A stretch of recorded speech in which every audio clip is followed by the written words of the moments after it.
En el día de hoy vamos a hablar un poco sobre el estado de humillación de nuestro Señor, que contempla exactamente todo lo relacionado con su sufrimiento en la cruz. A eso se le conoce como el estado de humillación de nuestro Señor.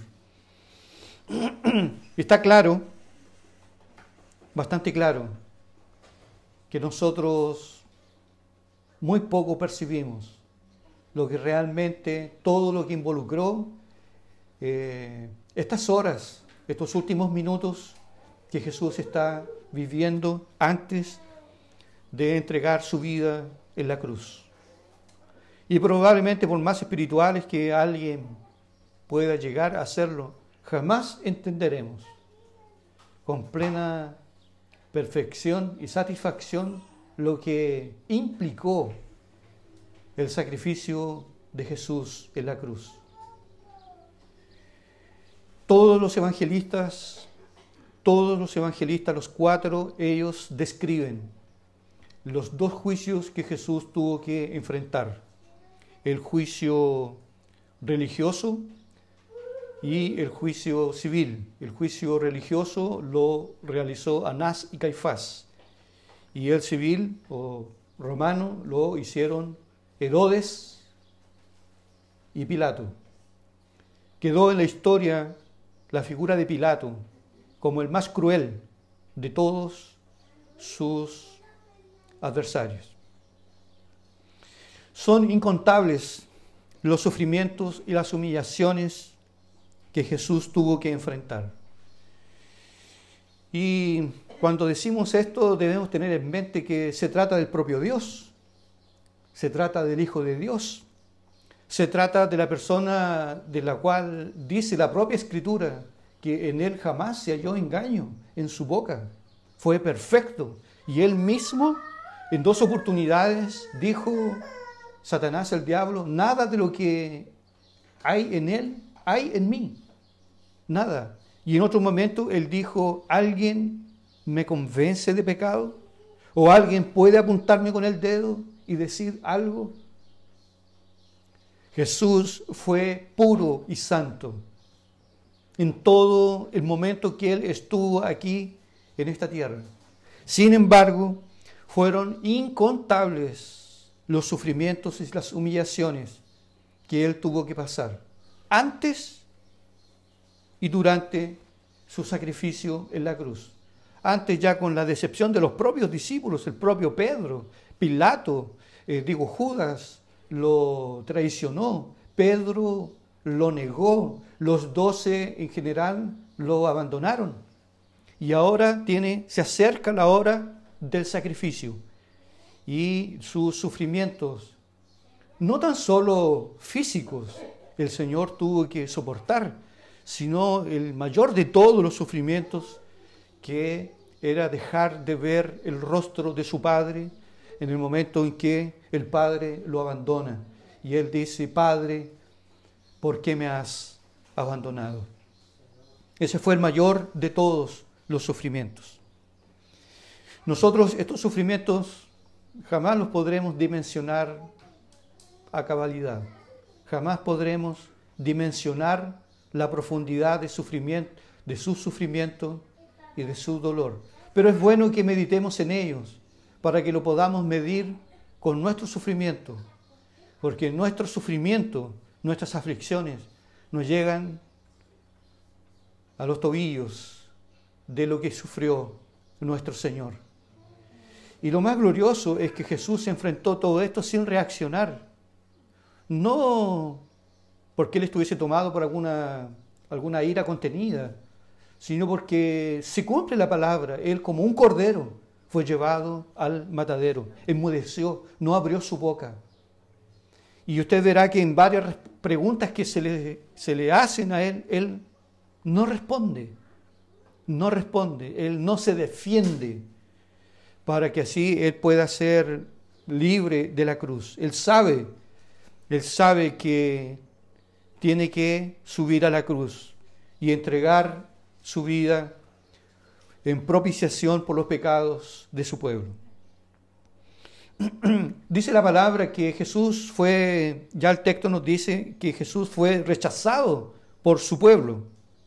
Usted verá que en el versículo 40, en el último texto del capítulo 18, dice que los judíos estaban descontrolados y cuando Pilato dijo, ¿a quién quieren ustedes? ¿A quién quieren elegir? ¿A Barrabás, que era un homicida, ladrón y era un hombre revoltoso? Dice la Biblia que él había ya hecho una revuelta, era un bandido, era un malhechor.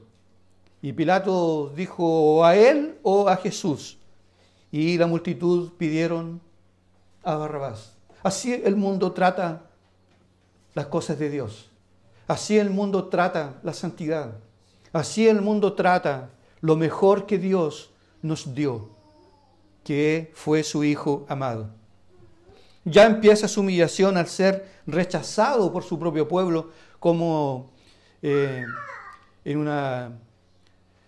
un anticipo Juan lo había dicho, que él vino a lo suyo y los suyos no le recibieron, le rechazaron de diferentes formas. También nos dice el texto sagrado, porque Juan es aquel que nos aporta mayor información sobre la cruz de Jesús y su juicio. Dice la Biblia que Juan nos dice que él fue humillado con una corona de espinas. O sea, hicieron una burla de Jesús. Como lo acusaban de que él era rey, entonces vamos a vestirlo como rey. Y le pusieron una corona de espinas. Una corona de espinas, unas espinas más o menos de unas 2 pulgadas y media aproximadamente, que le llegaron hasta el casco, hasta el cráneo. Lo que hizo que el Señor se hinchara, se desfigurara, como lo había dicho el profeta Isaías, que en él no habría belleza alguna, no habría ningún atractivo en él. Lo desfigurarían por completo. También dice la Escritura que a Jesús lo vistieron con un manto de púrpura para mofarse de su estatus de rey. Los evangelistas dicen que Jesús fue desnudado, no que él quedó completamente desnudo. A eso se le llama quedó desnudo, o sea, quedó con... Es como si fuese hoy en pañales, ¿ya? A eso se le llama desnudar. A él se le sacó su manto y quedó solamente con sus paños, que era la costumbre de aquellos días, y le pusieron un manto de púrpura. Y luego se empezaron a mofar de él. Dice también el texto que le dieron bofetadas, que es una humillación atroz. Pilato, antes que fuese condenado en sí, dice la Biblia que Pilato, a pesar de que después se lavó sus manos, lo entregó para que fuese azotado. Jesús ya fue llevado a un patio y allí él fue amarrado a un tronco y allí le dieron los azotes, los chicotes que usaban, las cuerdas que usaban los romanos en aquellos días, eran cuerdas que en las puntas tenían fragmentos de hueso, de tal forma que cuando el azote golpeaba la piel de nuestro Señor, arrancaba la piel de nuestro Señor. Lo azotaron, dice la palabra. El evangelista Mateo, como leyó nuestro hermano Edgardo, dice que le desnudaron, le escarnecieron. Mateo también agrega, le escupían, que es una de las humillaciones más viles que puede enfrentar un ser humano, lo más bajo, escupir. Aún le lanzaron escupitajos en su rostro y dice, y con una caña le golpeaban en la cabeza. Lucas, el evangelista Lucas, nos informa que él fue menospreciado y escarnecido. Ese es el tamaño de la ceguera. ¿Cómo no darse cuenta que quien estaba allí era el propio Dios, el propio Verbo hecho carne, la luz del mundo, aquel que estaba rodeado de buenas obras, de milagros, de prodigios, de señales y de maravillas. Es que así paga el mundo, así ve el mundo y así trata el mundo las cosas de Dios. Además, Lucas nos informa que él fue menospreciado y escarnecido por Herodes, que fue otro personaje que entró al juicio, que se quiso hacer el chistoso con Jesús porque dice que tenía mucha ansiedad por verlo, por conocerlo, para ver si Jesús iba a hacer algún tipo de milagro delante de él y para que quedara sorprendido. Jesús no estaba para chacota, Jesús no estaba para entretener, para divertir, ni para exhibir su poder. De tal manera que Jesús no hizo nada, ni le respondió nada a Herodes cuando se lo mandó Pilatos. Y por causa de eso, dice la Escritura, nos dice Lucas, que Jesús fue menospreciado y escarnecido.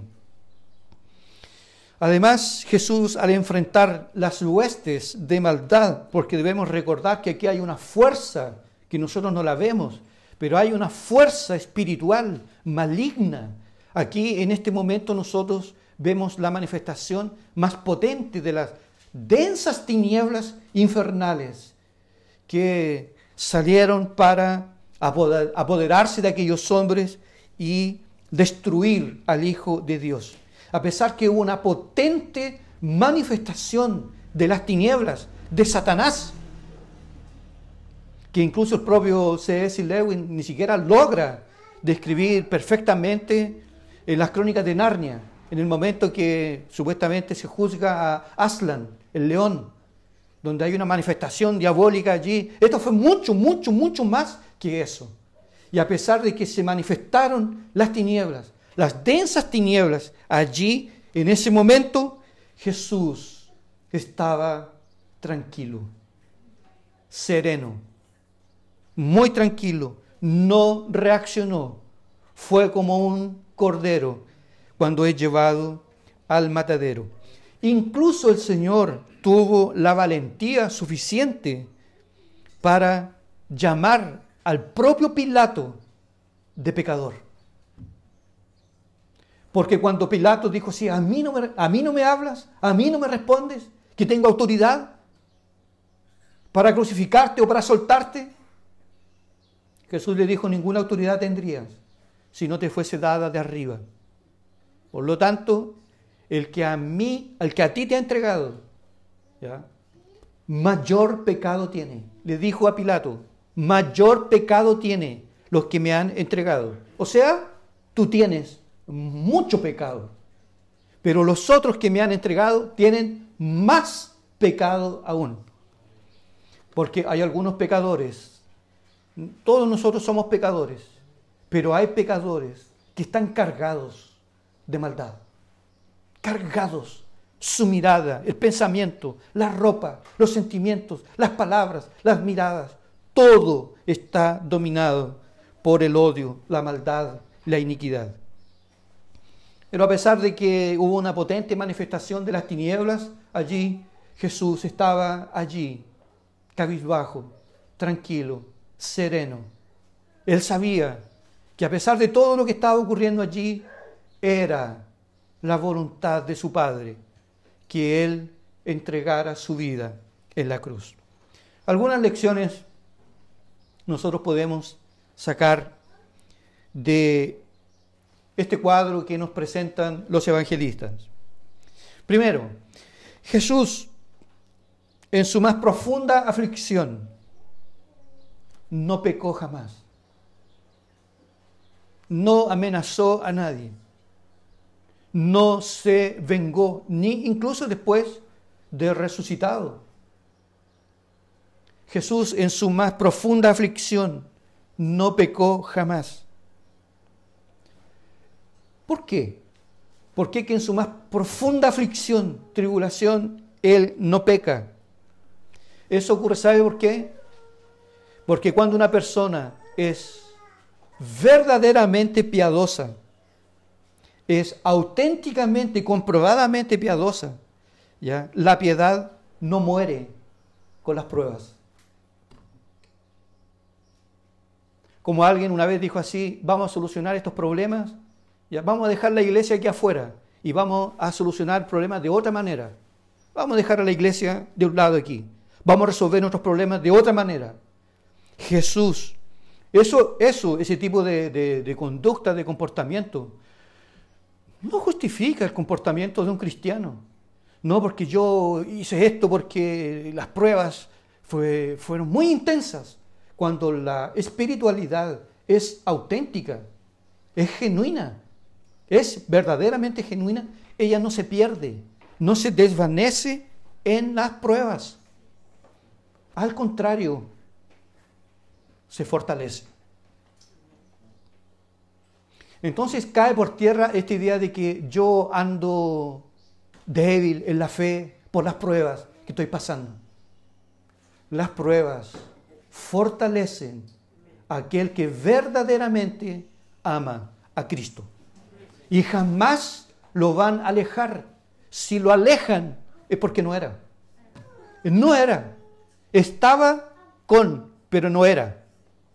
Como dice Juan, estaba entre nosotros, pero no eran de nosotros. Porque si fueran de nosotros no habrían salido. Pero como no eran, se fueron. Se fueron. Hay personas que, recuerdo que una vez, nosotros estábamos iniciando nuestra iglesia en Coronel, esta iglesia, y llegaron algunas personas, y a medida que ellas llegaron a la iglesia, les sobrevinieron muchos problemas, muchas pruebas. Y una de ellas, de estas personas, llegó y dijo así: yo cuando no servía a Dios, o no me había acercado a esta iglesia, estaba todo bien.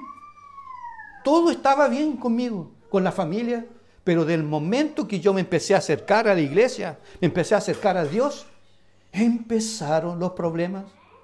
Entonces, pero yo no quiero tener problemas. Y se alejaron, se abandonaron completamente la luz.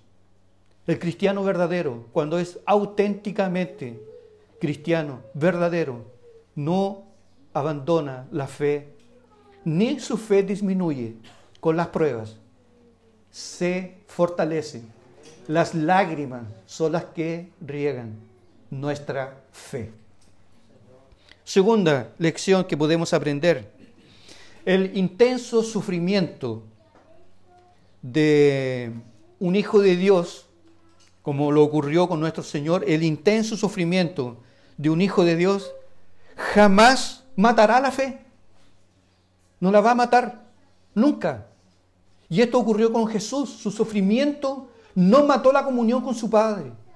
No mató la integridad que él tenía con su Padre. Así también, porque nosotros también tendremos que enfrentar el sufrimiento, ¿verdad?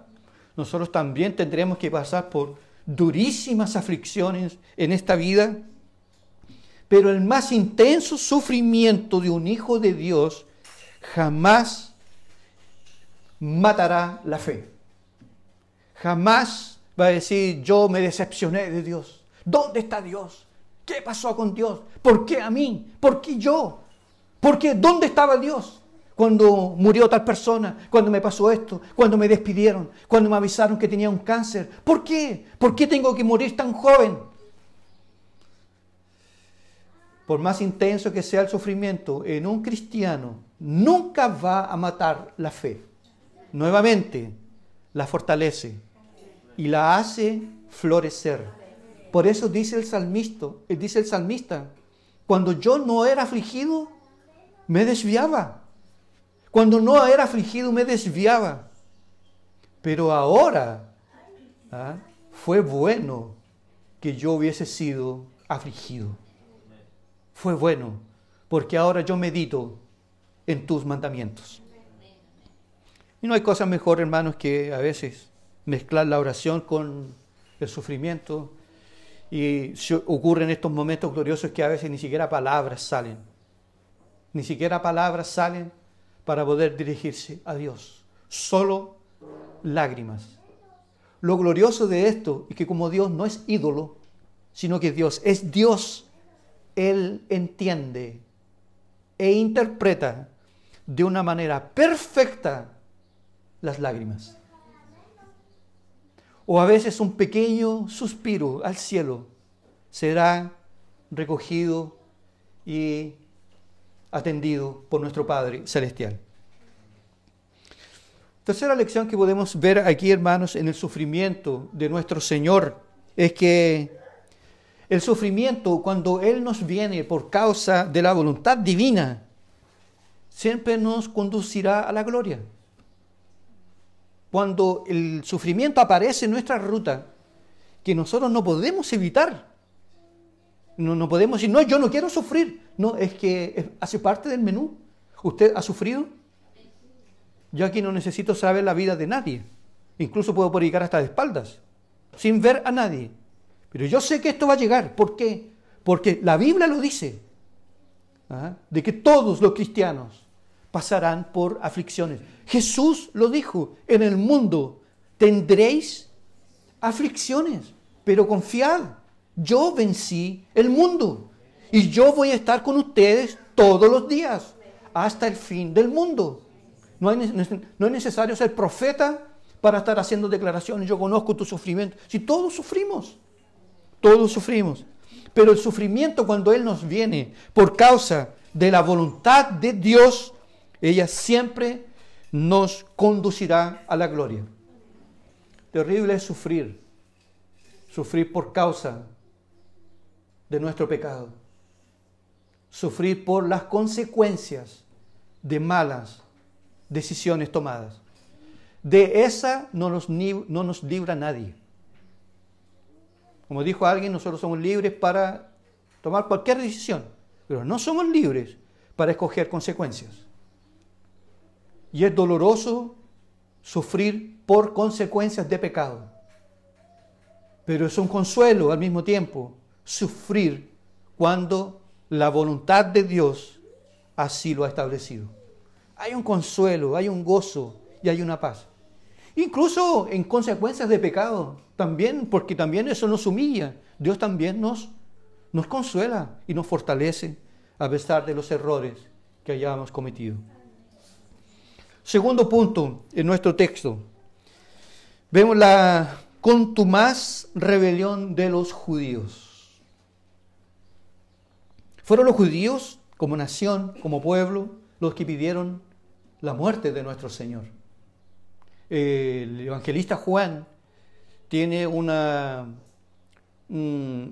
cuidado especial en mostrar la rebelión de Israel como el pueblo de la alianza, como el pueblo del pacto de Dios. Por eso Juan en su primer capítulo dice, ¿no? A los suyos vino, pero los suyos no le recibieron, no lo reconocieron, lo miraron. Cuando expulsaba demonios, dijeron, ¿cómo vamos a explicar esto? Porque en él está el príncipe de los demonios, Belcebú, el espíritu de las moscas está en él. Son terribles estos hombres, son terribles. La iniquidad, la maldad, la transgresión que se apoderó de estos hombres. Dice el texto sagrado, por lo que nosotros vemos, porque esto fue de la mañana y prácticamente hasta mediodía, como hasta las 3 de la tarde probablemente Jesús fuera ejecutado. Durante 4 horas los judíos concentrados allí en Jerusalén rechazaron con gran odio a Jesús. Y rechazaron la propuesta, el ofrecimiento de Pilato, cuando en 3 oportunidades lo saca a Jesús. Ahí vuestro rey, no hay en él ningún delito. Fuera, fuera, fuera, a Barrabás, a Barrabás, a Barrabás. He aquí vuestro rey. No tenemos rey. ¿Cómo son cínicos? ¿Cómo son cínicos? No tenemos rey más que a César. Y Dios, y el que los creó, ¿dónde está? Exigieron ellos con gran vehemencia que Jesús fuese crucificado. Rechazaron a Jesús como rey, declarando que no tenían otro rey a no ser César. Y presionando, a todo dar, presionando. el que considera a este hombre es enemigo de César. El que se hace rey es enemigo de César. Presionaron hasta la muerte a el propio Pilato. Y los judíos allí hicieron un terrible pedido. Un terrible pedido. En la Biblia tenemos algunos terribles pedidos. Algunos terribles pedidos que los hombres en pecado le hicieron a Dios o a la presentación del Evangelio. Por ejemplo, los gadarenos. Cuando Jesús expulsó los demonios de aquel joven gadareno, estos fueron y le dijeron que Jesús se fuera. Retírate de aquí. Y Jesús se dio la media vuelta y se fue.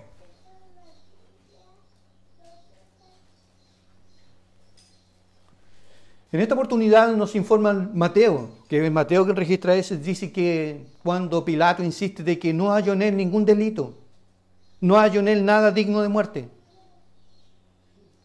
Y dice el texto que los judíos gritaron que la sangre de este hombre sea sobre nuestras cabezas y las cabezas de nuestros hijos. O sea, si hay cualquier problema con este hombre o estamos haciendo una injusticia con él, porque eso quisieron decir con esas palabras, que la justicia divina caiga sobre nosotros y sobre nuestra descendencia. Bien, y tal cual ocurrió. En el año 70, Jerusalén fue destruida. El templo fue destruido hasta sus cimientos. Y todos los judíos en el año 70 fueron esparcidos por el mundo. Desde el año 70. ¿Sabe cuándo ellos volvieron a Israel? En el año 1948. Pero antes que llegaran, tuvieron que enfrentar nuevamente la ira de Dios, que fue la manifestación de la justicia divina en las manos de Hitler. El Holocausto. Más de 6 millones de judíos recibieron el pedido que ellos hicieron en la cruz. La sangre de este hombre sea sobre nosotros y nuestros hijos. En el año 1948 Israel se constituyó como Estado. Y ahí están, y nadie los puede remover porque también es una promesa divina. Pero rodeado de enemigos, pero no tienen paz. Y nunca tendrán paz. Nunca. Son acechados de abajo, de la lateral y de arriba, por todos los lados, porque rechazaron al Hijo de Dios. Es por eso que no es cualquier cosa rechazar a Dios o desafiar a Dios, como lo hizo John Lennon, que dijo, el integrante de los Beatles, nosotros ahora ya somos más famosos que Jesucristo. Pocos días después fue asesinado por un propio seguidor. Nadie se burla de Dios. Nadie escarnece de Dios y queda impune. Nadie. El presidente brasileño Tancredo Neves, esa noche que fue elegido presidente, mira el discurso que él hizo. Dijo, yo ya estoy electo, ya no necesito ni el voto de Dios. En esa misma noche se enfermó y murió. Y no asumió el poder por desafiar a Dios. Tenemos en la propia Biblia, en el Evangelio, en el libro de Hechos, a Herodes, uno de los Herodes, que empezó a vociferar y los hombres empezaron a gritar, voz de Dios, Dios, voz de Dios, voz de Dios. Y él empezó a arengar, dice la Biblia. Y por no haber dado la gloria a Dios, apareció un ángel con la espada y le abrió el vientre. Y dice la Biblia, y murió allí, en público, comido de gusanos. Con Dios no se juega, no se bromea. porque Dios es vivo. Y el nombre de Él no puede ser tomado en vano. Uno de los peores pueblos que han existido en este mundo fueron los judíos. Fueron creados por Dios. Se le dieron las promesas, los pactos, la ley, todos los privilegios. Y rechazaron. Solo una pequeña parte de ellos creyó en el Evangelio. Solo una pequeña parte. Más de la totalidad de Israel. Y hasta hoy, aunque algunos judíos hasta hoy celebran la Pascua, celebran la fiesta de Purim y todo aquello, y si uno va a conversar con ellos, ni siquiera creen en la existencia de Dios.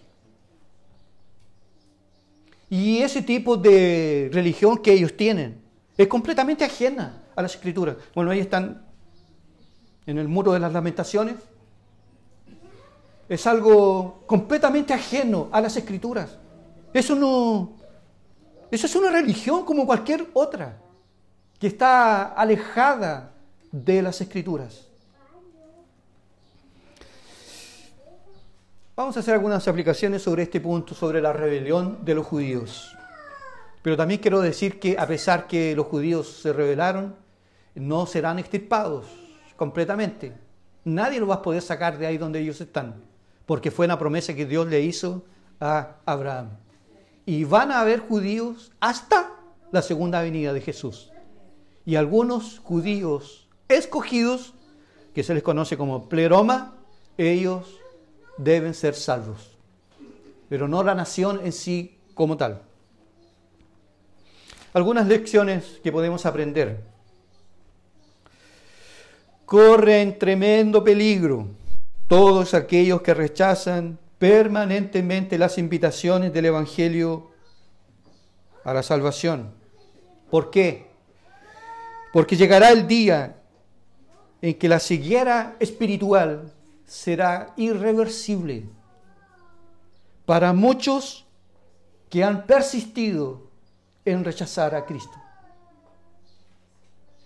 Porque lo que hicieron los judíos en sí lo hacen todos los pecadores que no vienen a Cristo, los que rechazan el Evangelio, los que no se entregan de cuerpo y alma al Evangelio.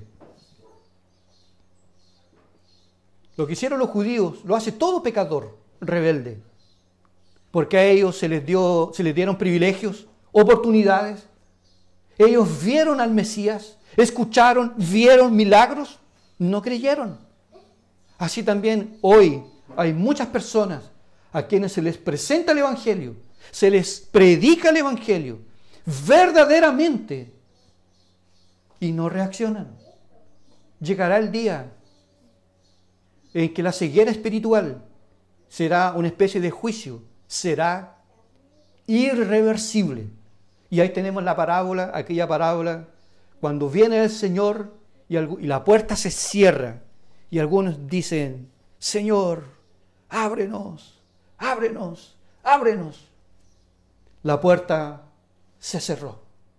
Ya no hay más paciencia de la parte de Dios, ni compasión, ni misericordia. Por eso la palabra dice: si oyereis hoy su voz, no endurezcáis vuestros corazones.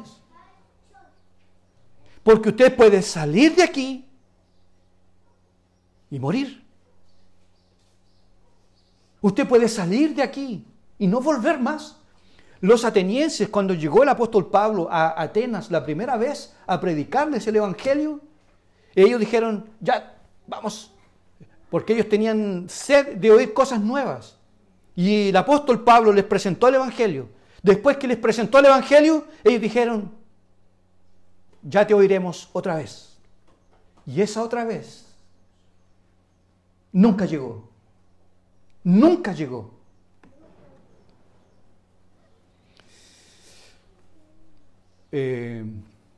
Hoy es el día de oír la palabra. Hoy, 12 de enero del año 2025. Hoy usted está aquí con este tremendo privilegio de oír la palabra de Dios. ¿Qué va a hacer usted con ella? Ah, fui al culto. Si usted no se apresura, porque la puerta se está cerrando, puede venir un juicio de ceguera espiritual, irreversible. Por eso la palabra dice, si hoy oyeres su voz, ven al Evangelio. El Evangelio no se puede postergar para mañana, porque mañana es del diablo. El hoy es de Dios. Hoy, no mañana, hoy. Puedo morir o puede venir el Señor y no habrá más tiempo para arrepentimiento ni conversión. La segunda lección que podemos aprender de la rebelión de los judíos es que no existe nada más trágico que Dios entregue a los hombres a los deseos de su corazón engañoso. No hay nada más terrible que Dios le diga al propio hombre, ¿no quieres? ¿No quieres arrepentirte? ¿No quieres humillarte?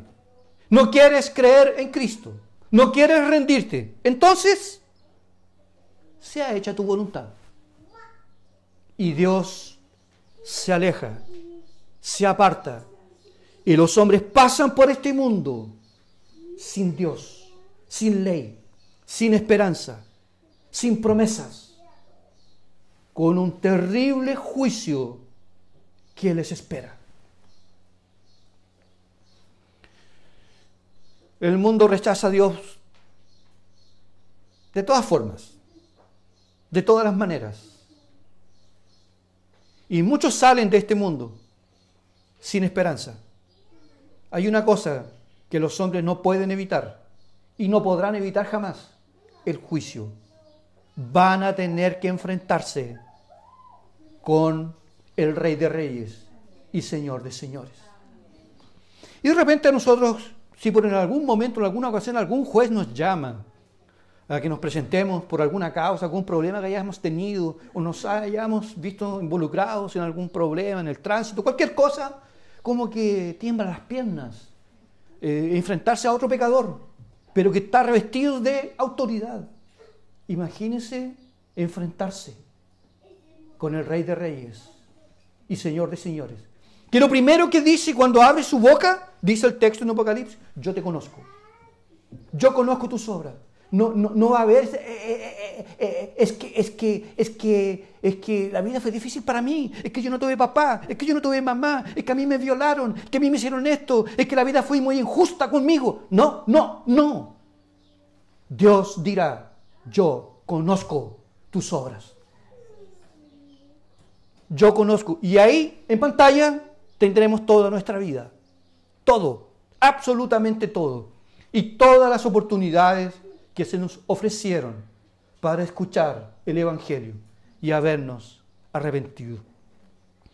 Así que tristemente tendremos que llegar a la conclusión que si alguno de nosotros se pierde, se perderá por culpa propia, por responsabilidad propia. La culpa no es de Dios. Y desde hoy y de siempre, desde los primordios de la creación, se está hablando, se está predicando. Venid, arrepentíos, creed en el Evangelio. Venid, oh pueblos. Coloquen su mirada en el Redentor. Coloquen su mirada en el Salvador. Arrepiéntanse de sus pecados. Dejen el mal. Abandonen la iniquidad y vuélvanse a Dios. Pero el hombre es duro y rebelde. De tal manera que aprendemos con los judíos que hay juicio de parte de Dios en esta vida y en la venidera. Pero en la venidera es incomparable con lo que tendremos que pagar aquí en esta vida si somos rebeldes. Friedrich Nietzsche, él se rebeló contra Dios. Dijo que Dios estaba muerto. Él se enojó cuando ya supo que alguien ya había dicho esa frase, que él quería quedar conocido como el primero que dijo que Dios estaba muerto. Él escribió el libro El Anticristo, tan leído en las universidades. Y este hombre blasfemador, hijo y nieto de pastor luterano, murió como un perro. Perdió la razón, el juicio, unos 11 años antes de morir. Y lo encontraron un día muerto, como un perro, en las calles de Turín, en Italia. Así murió el intelectual. Ahí estaba tirado, rebelde, incrédulo, soberbio, orgulloso, altanero. Odió a Dios. Y el juicio le vino aquí en esta vida. Imagínense lo que viene en el futuro. La tercera lección que podemos, o el tercer punto que podemos ver en esta, porque aquí en este relato tenemos la figura de Jesús, de los judíos, y la de Pilato, que no es muy diferente de lo que pasó con los judíos. Vemos entonces, para ir terminando ya, la terrible cobardía de Pilato, que la vemos en todo, en los versículos 4, 5, 8, 9, 10, 12 y 16. Vemos ahí la cobardía de Pilato. ¿Por qué cobarde? ¿Por qué fue cobarde Pilato? Porque sabía que Jesús era inocente. Él sabía, como juez, revestido de autoridad, él sabía que Jesús era inocente. En 3 oportunidades lo dijo: no hallo en este hombre delito alguno. No hay nada en este hombre algo digno de muerte. Dice el texto, también nos informan los evangelistas, que Pilato estaba maravillado con Jesús. Dice que cuando lo vio quedó maravillado. Obvio, si allí es el Cordero de Dios, es la luz del mundo, es el Creador, es el propio Hijo de Dios. Ni siquiera es Moisés o un ángel, es el propio Dios allí encarnado. Se maravilló, se maravillaba con Jesús. Uno puede decir, vamos por buen camino, ¿eh? Dijo que era inocente 3 veces. Pilato está a favor de Jesús. Pilato parece que es cristiano. Parece. Sabía que Jesús era inocente. Estaba maravillado con Jesús. Sabía él que los judíos lo habían entregado por envidia. Pilato sabía que lo habían entregado, lo habían acusado por envidia. Lo envidiaban. Además, nos informa Mateo que la esposa de Pilato le mandó a dar un recado. Le dijo: no tengas nada que ver con la muerte de este justo, porque yo he padecido hoy mucho en sueños por causa de este justo. Así que no te metas. Y él lo escuchó. Además, dice la Biblia que cuando los judíos, cuando él los saca, ahí está vuestro rey. Y ellos vociferaron y dijeron, el texto sagrado dice que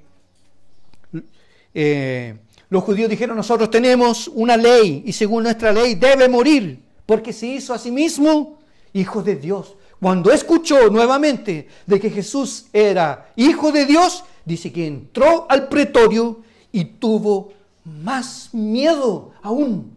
Ya tenía miedo. Ahora el miedo se apoderó de él. Y de ahí en adelante dice la Biblia que procuraba la manera para soltar a Jesús. Sin embargo, a pesar de todo eso, no lo hizo. Es como el sí pero no. No pero sí. Lo miraba, no hay nada malo en él. Se daba vuelta para acá y la multitud gritando, gritando, gritando, gritando: mátalo, mátalo, mátalo, crucifícale. que era la crucifixión en aquellos días era peor que la empalación. Que la empalación era colocar una estaca con punta y sentar al reo y bajarlo hasta que la estaca le llegara a la garganta. No, ellos entendieron que eso era morir rápido. No había tortura. La cruz era el peor, porque el peor tipo de ejecución, porque el reo tendría que morir de a poco, hasta que finalmente, cuando ya estaban ahí en coma, se les quebraban las piernas. A pesar de todo aquello, él cedió a la presión de los judíos y dice el texto sagrado, lo entregó para que Jesús fuese crucificado. A pesar que antes se lavó las manos, como que yo soy inocente. Pero él lo mandó a azotar. Pero él lo entregó. Tuvo responsabilidad. A pesar de que había un decreto eterno de parte de Dios, pero él tuvo responsabilidad. Pilato tuvo la oportunidad, una oportunidad que millones de hombres no han tenido. Estar frente a frente con Jesús durante 5 horas, 5 horas y media. Estar frente a frente con Jesús. Sin embargo, lo entregó a la muerte. Y él no, por lo menos lo que la Biblia dice, no hay ningún registro de que Pilato haya manifestado algún tipo de fe en Jesús o se haya arrepentido. La tradición dice que Jesús, después de 7 años de la crucifixión de Cristo, él fue sacado del cargo, el cual tanto amaba, y se habría suicidado. Tuvo la gran oportunidad que millones no han tenido, ver a Cristo, escuchar a Cristo, hablar con Cristo, pero no le sirvió de nada. Fue hasta peor. Él no entregó su vida a Jesús. Peor aún, lo condenó a muerte después de haberle azotado. Cuán terrible, hermanos, es la incredulidad de un hombre. Vieron personalmente a Cristo, observaron sus milagros, vieron todas sus credenciales. Sin embargo, lo rechazaron. Y Juan dice, la luz vino al mundo, pero los hombres amaron más las tinieblas que la luz, porque sus obras eran malas. ¿Qué le impide a un hombre de entregarse a Cristo? Yo siempre lo digo, yo vine esta semana, antes de ayer, se colocaron, si usted se dará cuenta, se colocaron lo que faltaba de panderetas, aquí en la parte exterior del templo. Y tuve que venir para observar el trabajo y me topé con 2 pecadores que fueron evangelizados a morir. Uno de ellos es un muchacho que vive un poco más allá, que es conocido como Chamorro, drogadicto, y parece que andaba cojeando y así como terrible estado. Y él se me acercó y estuvimos conversando y le dije, ¿hasta cuándo? ¿Hasta cuándo? Mira cómo estás. Mira cómo estás. Mira lo que ha hecho el pecado. Sí, pastor, y yo sé que estoy mal, pero ya falta poco. Felipe, ¿falta poco para qué? Le dije, desde todas las veces que hablo contigo, siempre falta poco. Y ese falta poco nunca llega. Y el otro fue el maestro que estuvo trabajando. Y le pregunté, le dije, ¿por qué usted fuma? Me quedo mirando así como... Dijo, porque es un vicio. Es un vicio que tengo. Le dije, pero hay uno que libra de todos los vicios. Y ese es Jesús, a quien usted necesita conocer. Más encima, esto lo va a destruir y es caro. Y el Evangelio siendo predicado. Bajó la cabeza y dijo, yo sé, pastor, mi mujer es cristiana y yo fui un tiempo atrás. el hombre ama más su pecado que a Cristo. Y esa es la real razón por la cual los hombres se pierden. ¿Qué impide? ¿Qué impide que usted hoy abrace el Evangelio? Pilato cedió y condenó a Jesús por la presión.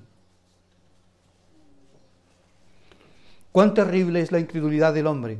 Vieron personalmente a Cristo, observaron sus milagros, vieron todas sus credenciales. Sin embargo, lo rechazaron. Mire, voy a ser bien claro con usted hoy. Usted conoce su vida. Saque todo de su vida que sea un estorbo para que usted se encuentre con Dios en esta vida. Todo lo que sea un estorbo, todo lo que sea perjudicial a su alma, sáquelo, sáquelo. Como le dijo el ángel a Lot, escapa por tu vida, corre, escapa, porque la ciudad va a ser destruida. El problema, hermanos, con el hombre, el problema de la incredulidad, el problema no está en la falta de evidencias para creer. No, es que yo no creo en Dios porque yo nunca he visto a Dios. Pero Él vino. Ahí tenemos a Jesús, hecho carne. Hizo milagros extraordinarios. No creyeron. El problema no es falta de evidencias, falta de oportunidades. El problema está en el corazón del hombre. El problema es que yo tengo un pecado y este pecado choca con él. Y ahí estoy.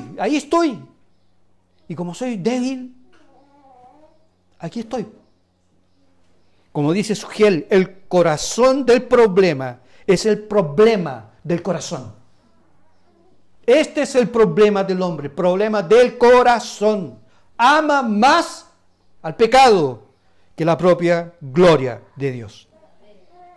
Pilato tuvo la gran chance, la gran oportunidad de su vida. Sin embargo, su preocupación con la opinión de terceros, de la gente, arruinó su alma para siempre. Increíble, ¿no? Que muchos se van a perder porque le tienen miedo a la opinión de los demás. No, tú naciste aquí en esta ley hay que morir. Tu tatarabuelo, tu bisabuelo, tu abuelo, tu papá, tu mamá, tus tíos, todos siguen esta ley. ¿Por qué tú vas a salir? ¿Por qué tú te vas a cambiar de religión? Si al final de cuentas, hombre, todos los caminos llevan a Dios. Eso dice Satanás. Porque hay solo un camino que lleva a Dios. Y ese es el Señor Jesucristo. Pero los hombres se perderán por el miedo a la opinión de los demás. Es que se van a burlar. Que se burlen. ¿Cuántos no se han burlado de mí? ¿Cuánto yo tenía mis 15 años cuando entregué mi vida a Cristo y venían familiares de Santiago acá y vamos a tal parte y vamos a tomar y vamos a carretera? No voy. De veras que este evangélico, no, así cuando el evangelio ellos mismos diciendo, me acuerdo, cuando el evangelio les entra, no, estos son cerrados de cabeza.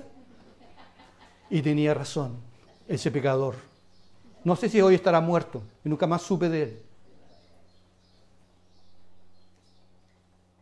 Los hombres aman el pecado y así rechazan las cosas de Dios. Pero no debemos estar preocupados con la opinión, que se rían.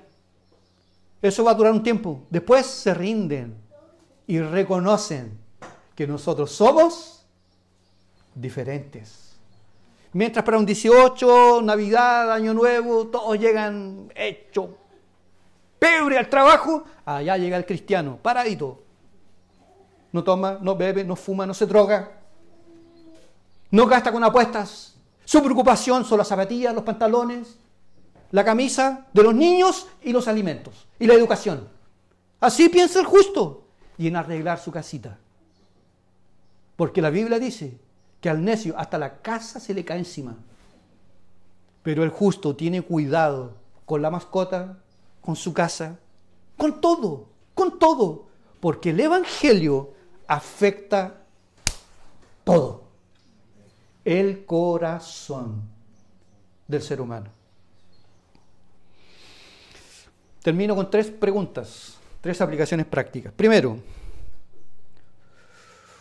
¿su fe se ha visto fortalecida o se ha visto disminuida en su sufrimiento?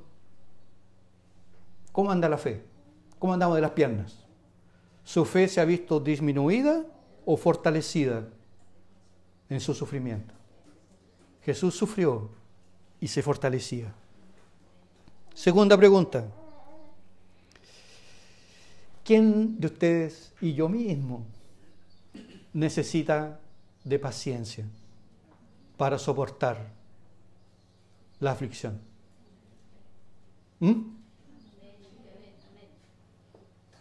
Si a veces no necesitamos que la mano de Dios nos libre del dolor, de la aflicción, a veces necesitamos que Dios nos dé paciencia. Me acuerdo de William Perkins, que él estaba ya muriendo, pastor piadoso, puritano.